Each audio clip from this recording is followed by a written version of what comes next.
Welcome back to the Comfy Chairs, a podcast from 123 Limited. This is your host, Kate.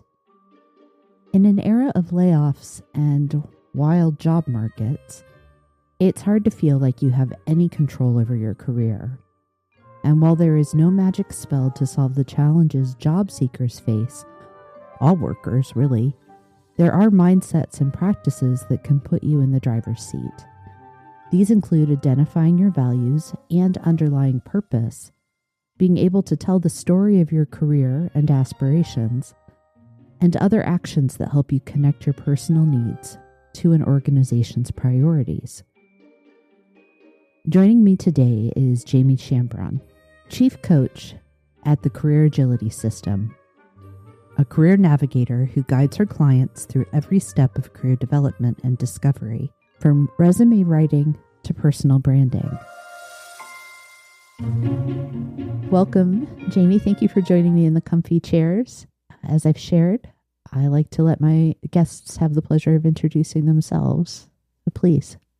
You got it. So Jamie Chambron was in tech for over 20 years, and about 8 years ago, I started to go down a career coaching and resume writing path. And so now I help other professionals advance their careers or start their own businesses.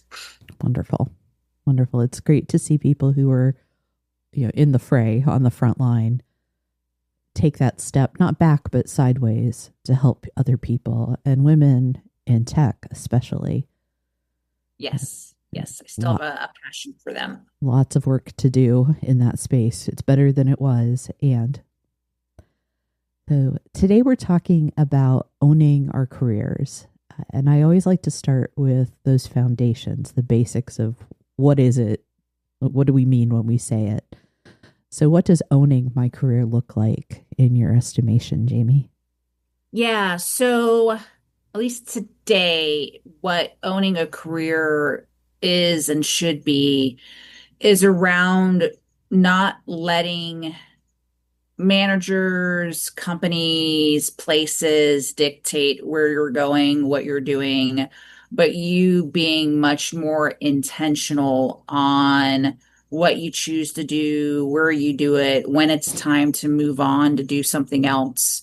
A lot of us now talk about portfolio careers, i.e., doing multiple things, maybe not at the same time, but having strengths and value that lets you quickly pivot to try something else that you can add value to. And the notion of, owning the career more so because there's less and less job security. And so knowing you've got to take control of what you learn, what you're going to invest in, and potentially even working for yourself, because a lot of, the whole gig economy is here and will continue to be here and grow. Yeah. I've always thought that just about every aspect of employment is co-created, that the employer and the employee share responsibility. It's the way I think about engagement. And I also think in terms of career growth and development, you can't expect your employees to just know what they could be able to do in your company. And in the same way, I can't expect my employer to have a custom plan all for me. So you owe it to yourself. And I think you owe it to your employer, whether it's current or future, to have in mind, here's how I'm going to navigate. And it doesn't mean that you don't plug in. It doesn't mean you don't go along with, if you will, the plans that are in place at the company level, but recognizing that you are the person that's going to navigate that. No one else is coming for you. Is so important. And I'm not a huge fan of the generations discussion. I think there are some inherent problems. I'll spare you my opinions on that. I do think, though, that it is vital that we're teaching this mindset to people entering the workforce, regardless of how old, young, or other they are. Now, you've used the language align self to opportunity. One, I love it, but it's also how you talk about the process of managing an agile career. So what steps are involved in that process? Yeah. So this is all around the other thing too that every person owns with their career is their personal brand. Hmm. Right? You own it, you own how to communicate it. And this is where it's a big skill. And I do a lot of talk on how to market and sell you. Like no matter where you are in your career, you've got to get comfortable marketing and selling yourself, be it young, internal, new. It's because it's going to be, a lot of people who look at why I'm getting overlooked for a promotion is because you're Hmm. not being visible and you're not taking the steps to communicate the value, the accomplishments, the things that you've done. And so with that in mind, as you look to grow and advance your career, you need to shift that personal brand, shift how you communicate what you do to align to what's that next step. And it might be, that promotion that you're looking for. Well, how can you demonstrate you're already delivering the value, the impact, you have the skills that next level is Hmm. going to demand of you. Hmm. It might be a shift to just a different role and responsibilities. You have to recast your skill set, what you've done, what you've accomplished, so it aligns to what that kind of manager would be looking for. You have to be clear and you have to do the translation. So the person on the other side, the company on the other side, isn't going to do the translation for you. You've got Hmm. to figure out how to translate what you do to align to what that next thing is that you want. Yeah, I think that's such an important step for all the reasons that you talked about, and because it can help you discern whether or not the job may not be right for you, the opportunity, and especially in promotional situations where there's the attraction of more money, more responsibility, more visibility, whatever it is that floats your boat there. If it doesn't align, if you can't align yourself, if it's a contortion instead of an alignment, going through that process can help you identify that and then choose not to pursue whatever that is. Right. So I Yeah, that's a think, good point. You may choose not to once you kind hmm, of better understand what is expected in that role. yeah, exactly.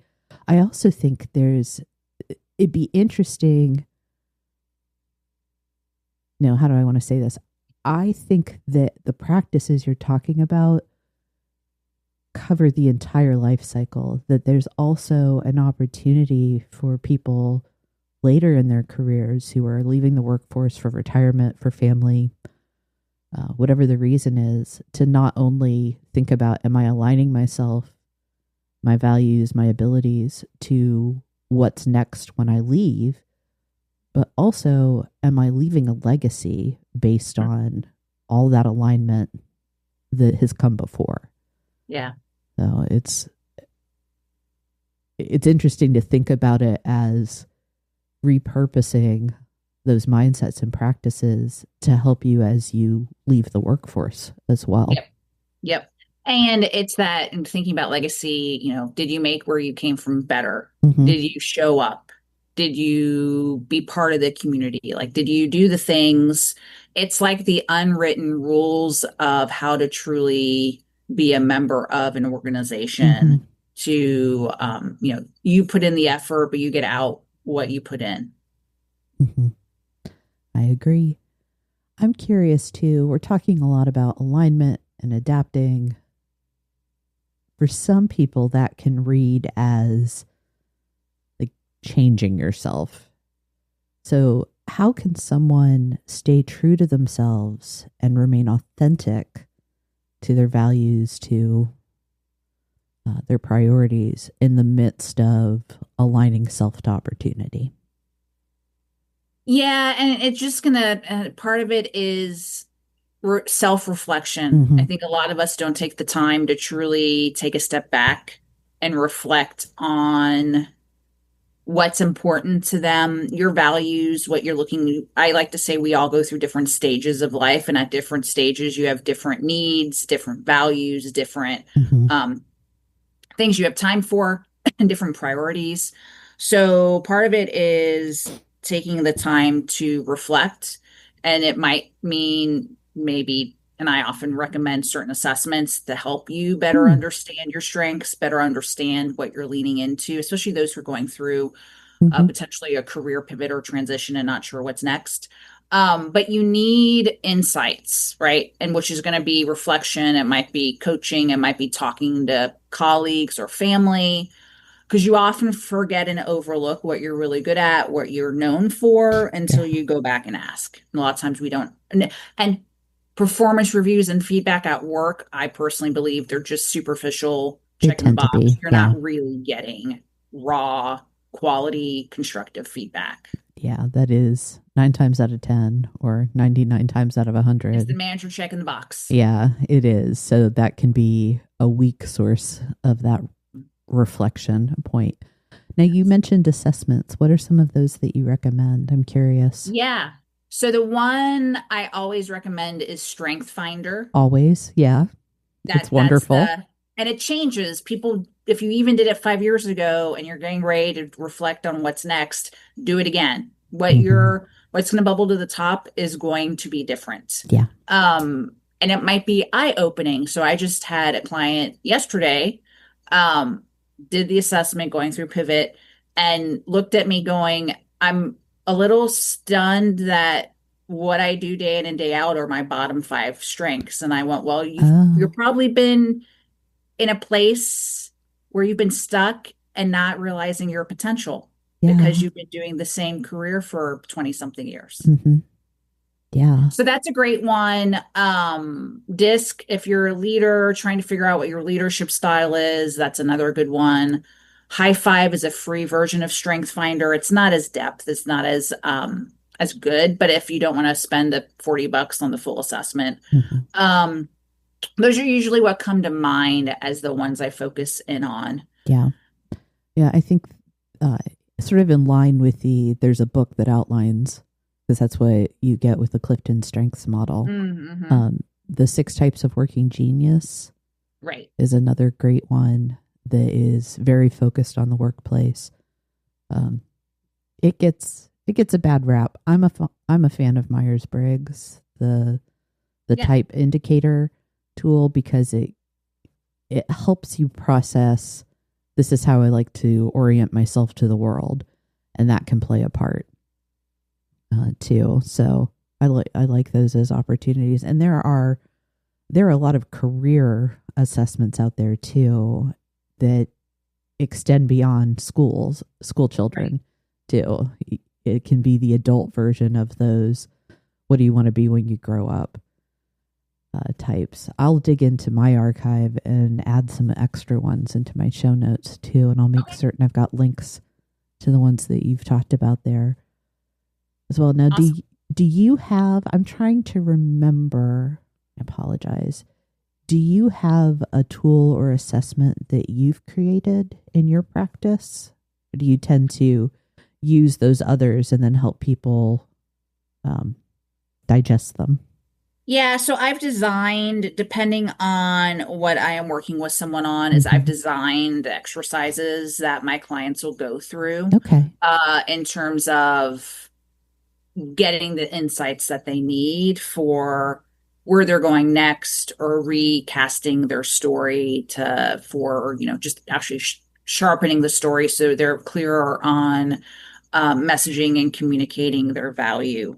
I have partnered with one firm that takes the Strength Finder assessment to another level Oh yeah. and does visualization and further overlays more data and insights on career possibilities, what to Oh, avoid, how to interview. And that's Strengthology Insights is who I work with there. And so my clients who are going through pivots, I will do a clarity assessment that'll combine strength finders with the platform to help them that's really great. understand career possibilities. We talked about this a little bit already, but I like to dig in deeper because while the focus of talking about career ownership can seem like it's directed fully at job seekers, I think there are truisms about ownership and alignment that apply to anyone in the Yes. workforce. Again, you mentioned that you brought it up very organically, but I'm wondering what your thoughts are about how a highly tenured employee who maybe isn't looking to make a move, what are the lessons that they can still learn from this concept of alignment and insight? Yeah, so someone who's maybe been in the same place for a while is just, again, taking a step back on as you go forward, what kind of value and impact you want to keep delivering in the place you're in. Mm-hmm. So maybe you're at a point where you should be mentoring more up and coming professionals, which I think we overlook that a lot now in corporate, at least, or in a lot of organizations in general, is we're not making the time to Mm-hmm. groom the next generation. Be it they're going to have different styles, different perspectives, different skill sets, but we're not taking the time to coach them on being a professional, Mm-hmm. being a great communicator, right? Those soft skills, being a role model for others. So I think those who've been in the workforce for a while, those who have been kind of that steady Eddie in a corporation should be thinking about, well, how can I continue to improve where I'm at, Mm-hmm. improve back to that legacy where, so many years left, maybe here, maybe elsewhere. How do I leave an impression and leave the employer that I've been loyal to and they've been loyal to me, which is rare Yes. nowadays, um to continue to be that loyal employee and just being of service to the organization and to the people in it. Yeah. I do think it's, regardless of the type of work you do, the industry, the level, if you will, the type of education that you had to have, all of the factors that we sort of categorize jobs by, I think there are opportunities for people, even if they're quote unquote just working for a paycheck, to be able to look at, is this work that I can do to my best ability? Is this the job for me? And if it's not, how do I change the job or change myself? Right. If it's possible. And I Yeah. think that the self-knowledge, the awareness and knowledge that goes into being an employee, I don't know that we account for that enough in the modern workplace. Well, I think we're go, go, go, right? In the modern workplace, we're checking the boxes. Great job, pat on the back. You're in the motions, and there is no giving time to brainstorm or think, Mm-hmm. right? You're there to do the job. And that's what you're used to doing, is showing up every day to do that job versus thinking about, well, what else could I do? Yeah. Unless someone came to you to offer you something else to do, which unless you're out there self-promoting yourself, you're probably being overlooked. Yeah. Yeah. What is the advice you would give someone who says, I'm not comfortable promoting myself? Yeah. It's one of those, it's like the saying goes, everyone's a salesperson. Well, you need to get comfortable on selling yourself. Yeah. And it's just something that you've got to work on, practice, again, talk with family, talk with colleagues, but you've got to get to a place where you're willing to put yourself out there. You're willing to not be humble about all the things that you've done. Back to the reflection. I mean, you also got to figure out what have you done that someone would go, oh, wow, let's tell me more about the great things you've done. So again, I think we get complacent. I think we get to, where we're at. And then some people just get frustrated because they're not moving forward. And it's because they're not showcasing all the great things. They're not promoting themselves. They're not telling other people, and they're not expanding their network. So that's the other thing too, is we get complacent and forget about nurturing who we already know outside of where we're at, or even nurturing relationships inside of work. Again, it's the back to that we come to work, we do our thing, we have lunch with the few people we always have lunch with, and then we head home, or you're virtual now. So the whole getting out there and networking, like true networking and true nurturing people you've known for a while is I see it tons, especially since I came from tech and I still work with a lot of technologists, very overlooked. Yeah. I'm so glad you brought up being humble as a barrier. I've been rethinking humility a lot recently and realized this is a little bit like we don't give enough airtime to awareness across the board. I don't think we fully define humility.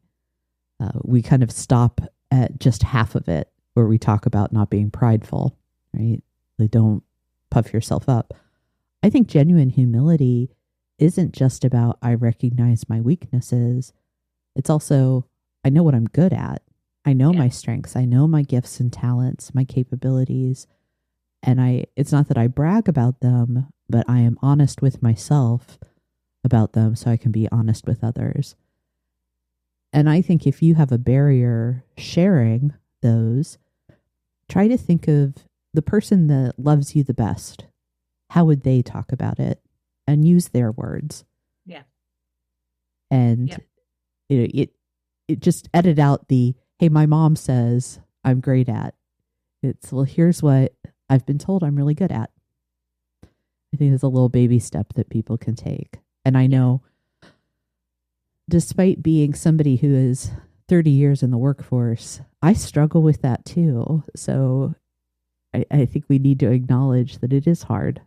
Yes. Now, when I have times where I'm trying to figure out how I'm messaging what I do today, I often just look at my recommendations on LinkedIn. Perfect. Because that will give me insights. And actually, there was a theme probably right before I left corporate of I'm very insightful. That's just how what I do and who I am. It's just inherent in what I do. My most recent one that was interesting is what I do is a renaissance in figuring out people's brands. Oh, I like that. I like that. I did too. It's also that example of you gave someone the tool to reflect on and recognize. I spend most of my time doing something that doesn't bring me joy, that doesn't tap into what I do best, and help them revive how they think about their career or what they're doing as well. Yes. Wonderful. What trends are you seeing?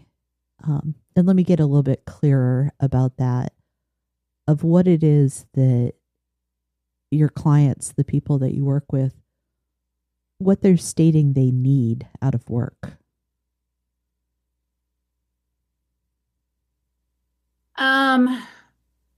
Still flexibility. Mm-hmm.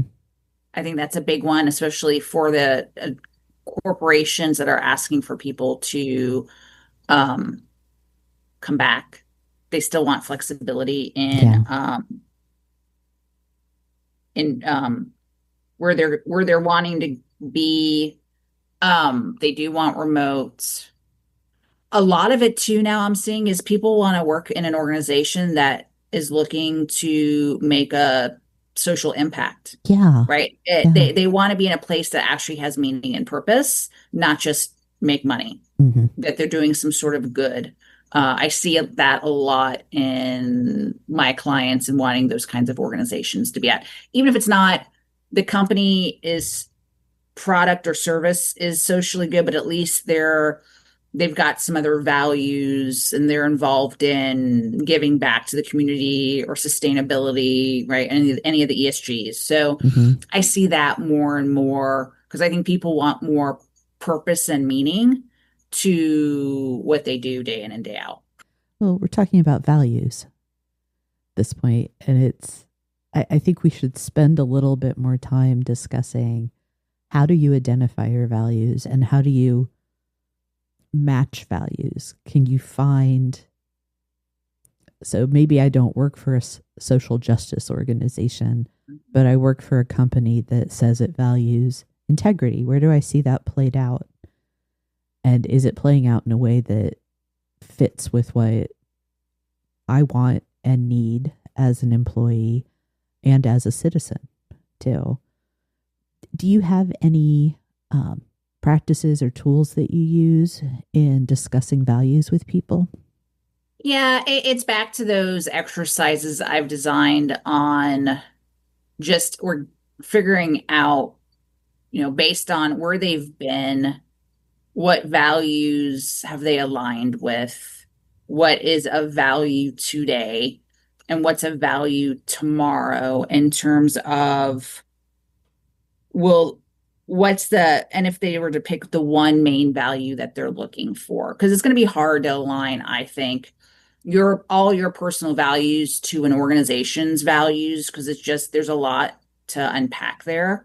But what's the one non-negotiable? Like, is it Mm-hmm.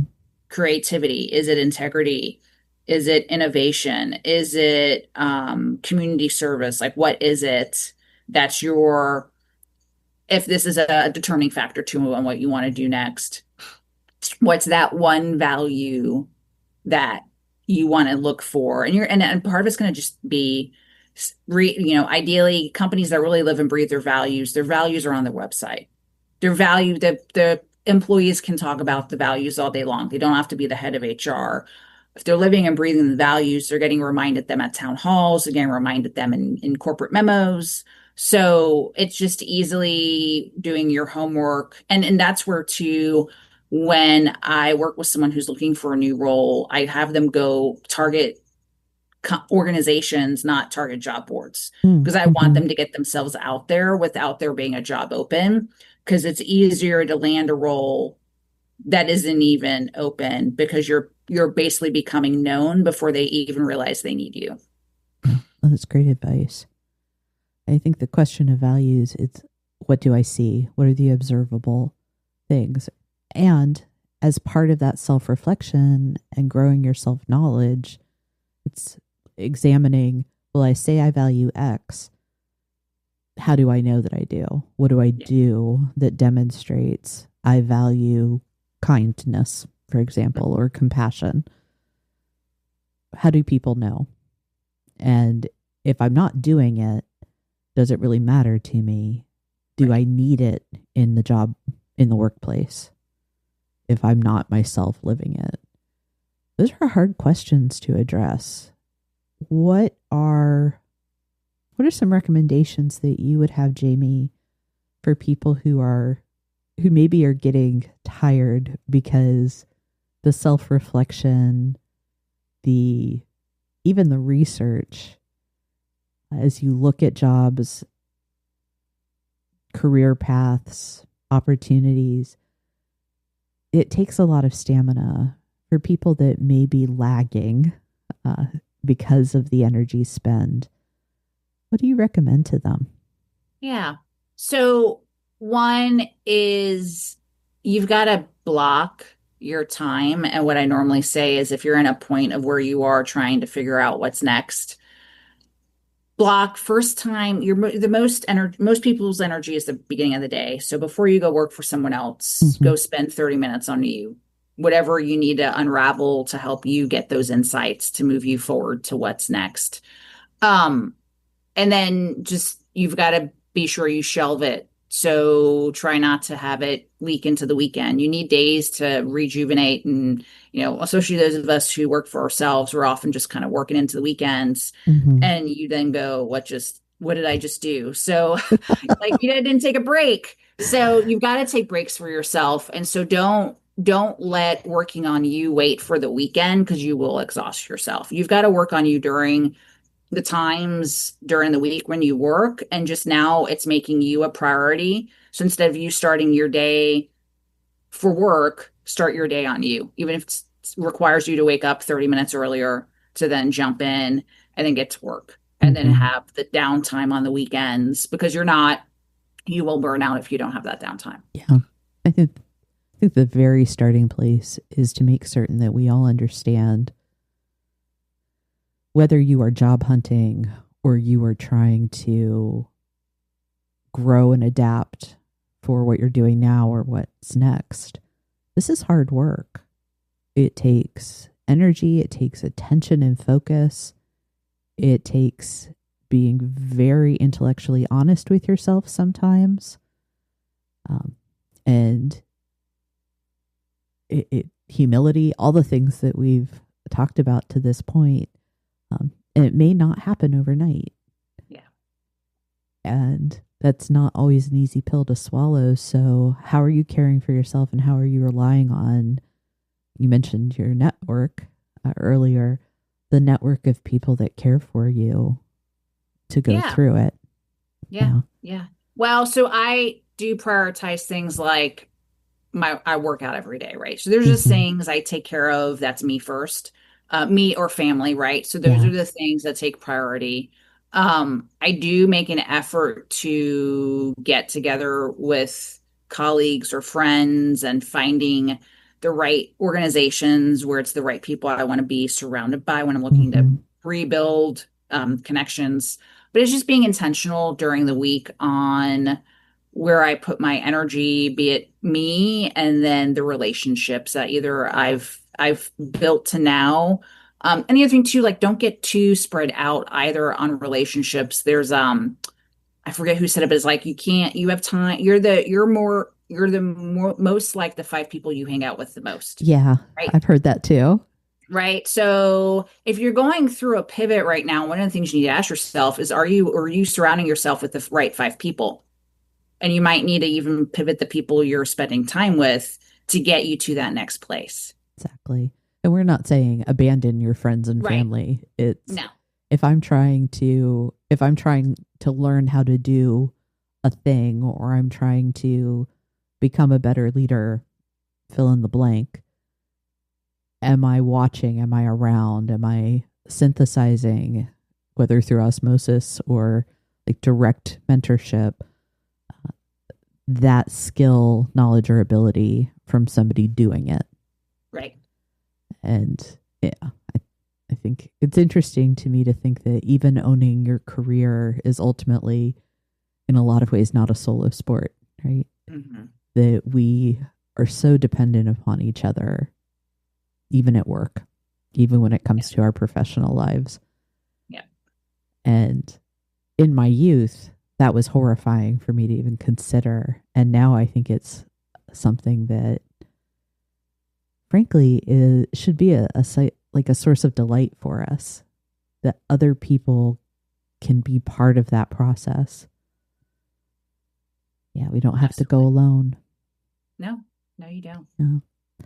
I want to backtrack to, you mentioned one of my favorite words and concepts earlier in our conversation, Jamie: storytelling. How do we tell the stories of what we do, what we've done, where we excel? Yeah. Yeah. No, that's a great question. So again, it's back to the where are you going next? Like what's going to resonate in your story? If you're mid to late career, your early days may not be relevant anymore, but more of the recent things, or if you've got a pattern of successes you've had, it's being able to tell your story in a way that isn't going to be overwhelming and Mm-hmm. getting to the key highlights again for what you're trying to accomplish at the end of the day. You're trying to prove to someone you're an innovator, or you're trying to prove to someone you're a turnaround person. Like, what is it that you want to be known for? And highlighting the right parts of your journey that's going to resonate with who Mm-hmm. you're talking to. It's not about just talking about you, it's about communicating what you do in a way that has the audience go, oh, interesting, you might be able to come in and solve my problems, or interesting, you might be able to do this for me. You got to share it in a way that it resonates with the audience that you're Mm-hmm. talking to. New boss, prospects, you name it. I have I have an idea, and feel free to say, nah, I don't think that'll work. I'd be really curious if we could walk through an example, almost like a role play. If you could help me as, sort of a pretend person trying to learn how to do this, what are the sorts of questions to elicit those points? Um, what type of nudging do you provide? Is that something you'd Yeah, be open to? yeah, yeah. Excellent. So the first thing is who are we talking to, right? So we got to Yeah. define the avatar, be it, and I like to say, if you're looking for a new role, what's that ideal boss look like to you? Hmm. Okay. What do they do? What are their goals? Because a lot of it when you're working for someone is how are you supporting them to achieve what they need? Perfect. So what keeps them up at night? What's in their Hmm. way? So knowing that, and if you're trying to start a business, well, what's your ideal prospect looking for? Yeah. Problems they have, pain points. Exactly. solutions they want. So again, step one is the audience. Who are we talking to? Yeah. Well, let's pretend I'm a leader who's looking to take a transfer to promote and work for a different executive in the organization whom I admire.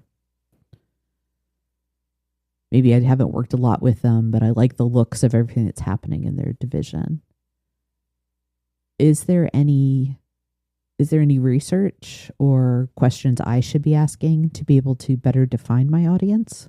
Yeah, so it's understanding that person's functional area and what are they tasked? Like, what's their strategy, their strategic goals right now, and how do you align to that? How Okay. can you enable them to get to those goals, get to them faster, right? That's where and where from what you where you sit in the organization, do you see gaps in the Mm, current team to go, I can help and assist in these three areas. And then okay. here's proof of where I've done something similar before. Okay. So let's say I'm watching this executive and her team and I think they're doing great things.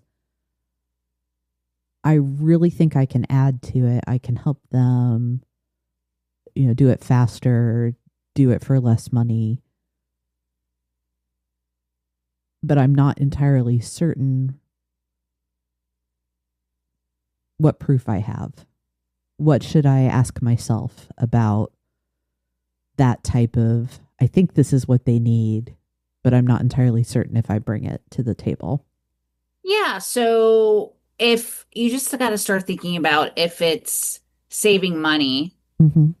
where have you saved money in your Okay. career, right? If it's accelerating getting something done, where have you accelerated something? If it's opening up new market opportunity, where have you done that? So just asking that question of they need someone to cut costs. Well, just look at where have you, if anywhere, cut costs in terms of like reducing overhead, reducing tech spend, like where have you done something similar, even though it might not be exact? You got to think of the overarching problem at a high level to go, I've done that somewhere probably two or three times. Just it's not exactly the same problem I've been up Mm-hmm. against. Yeah.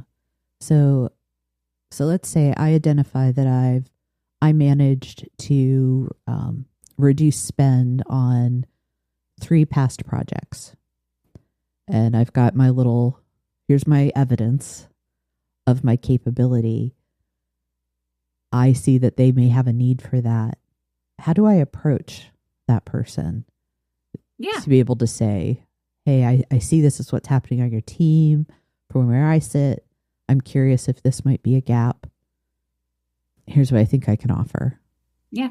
Well, so if you haven't really, if you admire them from afar and Mm-hmm. haven't really visited with them before, I think the first step to do before you even pitch a solution to a problem, you're not even sure if there's a problem yet, is having kind of what I call informational interview. Yeah. Getting to see if they'd be willing to have coffee. Be like, hey, I've, admired the work that you've been doing. I'm looking for some feedback and guidance. I'm looking to continue to grow my career. I'd love to understand how you got to where you are. And the key at this point in building the relationship is it's all about them. It's all about you asking questions and letting them talk about themselves and Mm-hmm. not unless they have ask you about like what you're looking for, how you can come help me, that would be the follow-up meeting. It's like, hey, this is great. Been doing some reflection on, learning more about you and your group. I wanted to maybe position a business case or a way I could help your team, but I would do that as the second, not as the first kind of get to know them meeting.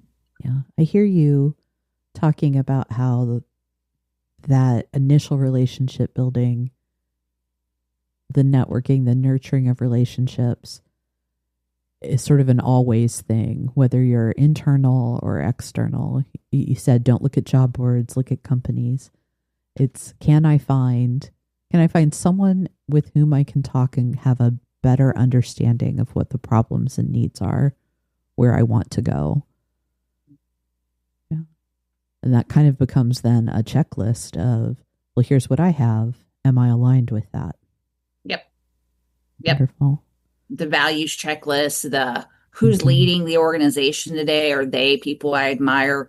All kinds of things you can be looking at to whittle down even just a 10 organization list to start with. Great. Now let's go from talking to the employee, the person looking to do something with their career, to talking to leaders. Uh, as we've stated a few times, there are some of the practices that don't get the attention that, at least in our opinion, they should, whether it's awareness or even talking about who owns what when it comes to career growth and development. What are some simple steps or practices that people leaders can follow to coach and equip their employees to be owners of their own careers? Yeah. Yeah, no, that's a great question. Um, I think it is the being the role model of being an empowering leader. Okay. Um, being a role model of I'm not going to give you a development plan if that's what you need. You need to create it. So, Mm, because I think a lot of people go into organizations expecting these career paths and ladders and levels and da da da da, and that just doesn't. They might be there from an HR perspective, but no one's giving you the playbook of how do I go from intern to senior VP. There is mm, no playbook, mm, right? Right.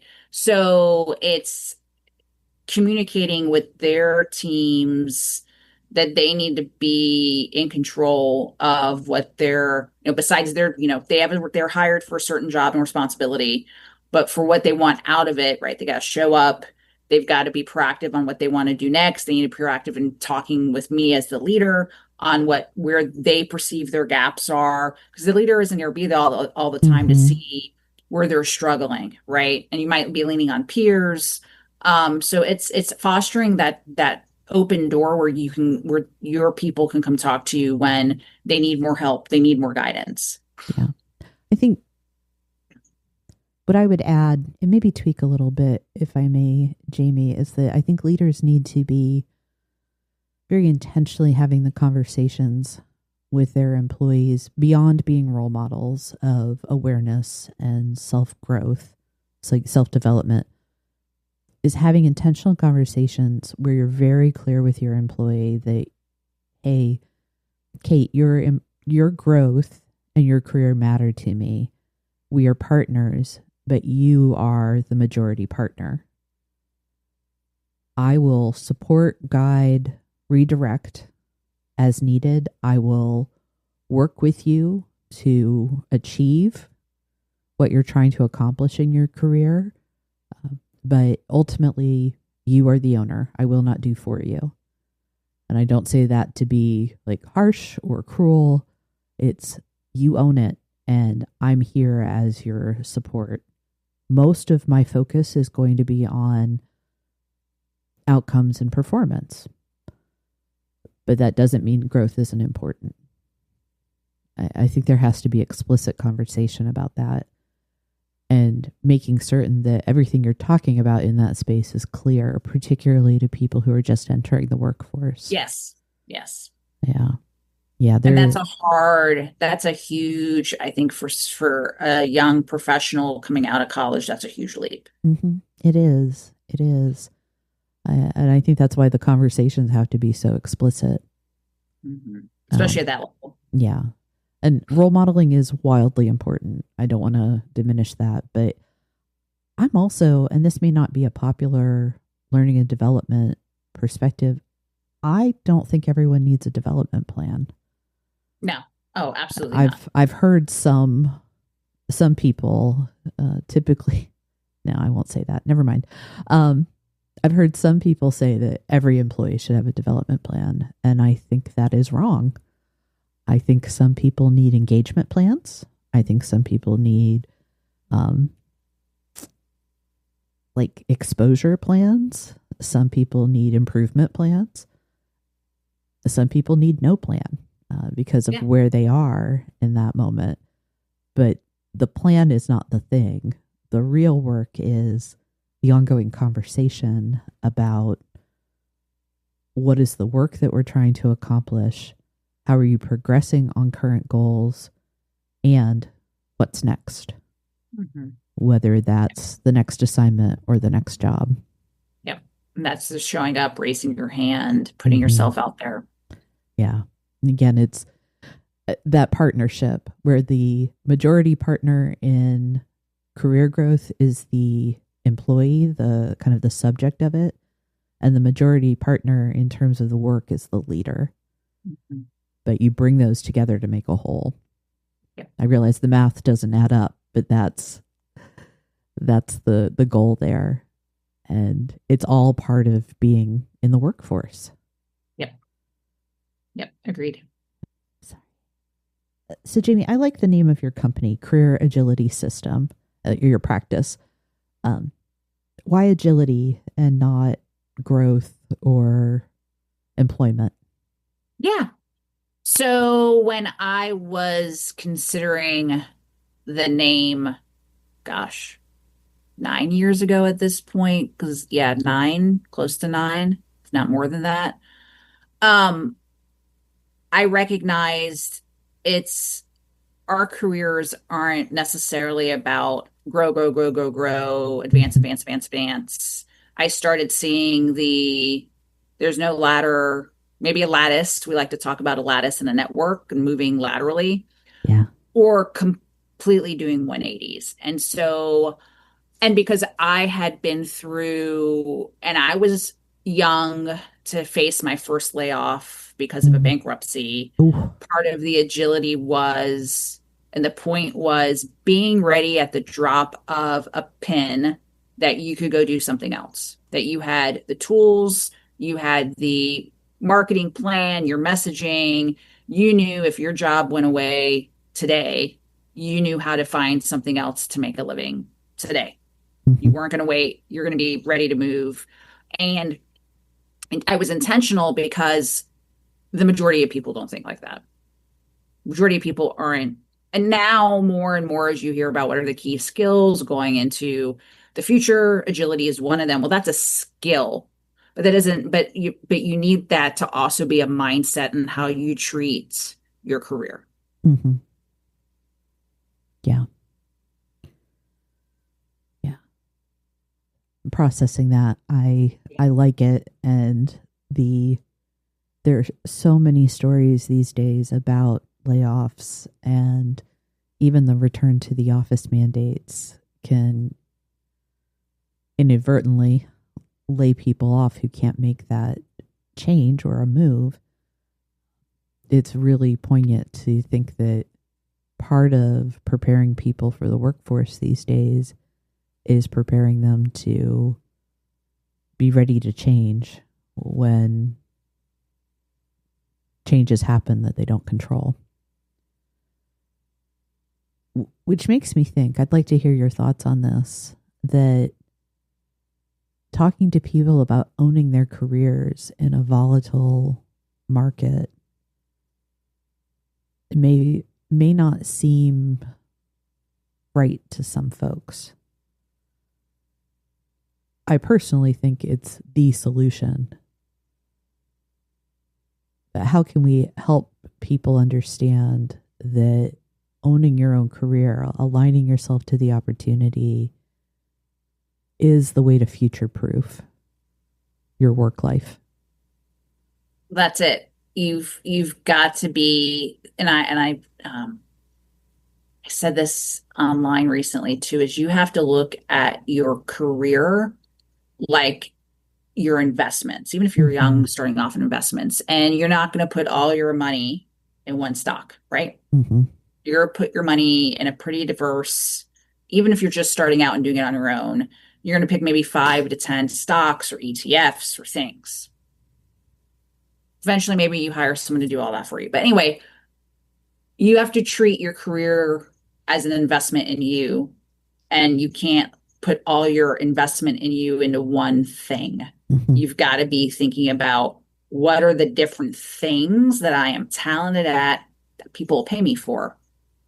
And it may not be in a full-time job. Maybe I do that because, I'm also a good voiceover artist and I get side things doing that, right? Right. So it's you've got to figure out all the things you're good at and what can you nurture and harvest within yourself as Mm, part of your career, that career portfolio. But it's an investment. You're your own broker and advisor to what you're putting into that portfolio. love that language. Nurture and harvest within yourself. Hmm. That is, No one's going to do that. You might have a really great mentor, you might have a great boss that's going to do some of that nurturing, but you're the one that's going to have to bring it mhm. to fruition. This is one of those circumstances that manages to be both very heavy in terms of the responsibility and the effort while being simultaneously wildly freeing. That it is a big heavy thing to decide I'm going to own my career, be the master of my own ship. Insert rousing metaphor there. And it means that you are holding on to choice and creating a path for yourself. It's self-leadership in some ways, but it also allows for self-expression that we don't always get in some workplaces. And I think what I would ask you at the end is what are some final thoughts that you have to share? Yeah. So I think the first thing is if you today don't clearly understand the value you're bringing to whoever you're working for, wherever you're at in your career, take some time to figure that out. Don't wait to all of a sudden be looking for a job. Go Mm, reflect on, again, back to the like, have you saved money? Is there a certain kind of progress? Are you an innovator? Have you brought new products to market? Or are you good at building relationships? Like, what is it that you're good at that you could not necessarily have to quantify, but it's a value, a result, it's an mm-hmm, outcome. So I think that's number one. And then being able to know how to succinctly share that in an intro. So getting out there and networking and, think about how when you introduce yourself, what's that one liner to make mm-hmm. someone go, oh, that sounds interesting. Maybe I want to learn more about you. Yeah. So I think that's really important. And then the sooner you can be thinking about what is in your control in your career, taking ownership of it, thinking about it more as an investment, thinking about it as, it's going to be multifaceted. Where you are today, it's going to be, different stages is going to come your way sometime in the future. So, and be prepared for the unexpected. Mm, yeah. That's great. Perfect. Thank you, Jamie. You're welcome. It was Uh, great to be on the show today. Thank you so much. I really appreciated your time and the chance to talk about something that's oddly a little bit more practical and pragmatic than some of the conversations I have. So thank you for that You got it. too. It's nice to think this way instead of those ways occasionally. I appreciate it. Thank you. You got it. Thank you for joining me today. If this conversation sparked something useful, please follow the Comfy Chairs and leave a review. Those small actions help more people find the show. Got a leadership question you'd like featured in a future Comfy HQ episode? Please send it my way. I'd love to hear what's on your mind. And when you're ready to move from ideas into action, 123 Limited helps leaders build stronger teams, sharper strategies, and better talent plans. Learn more at 123limited.com. That's ONE23LTD.com. Thanks for listening.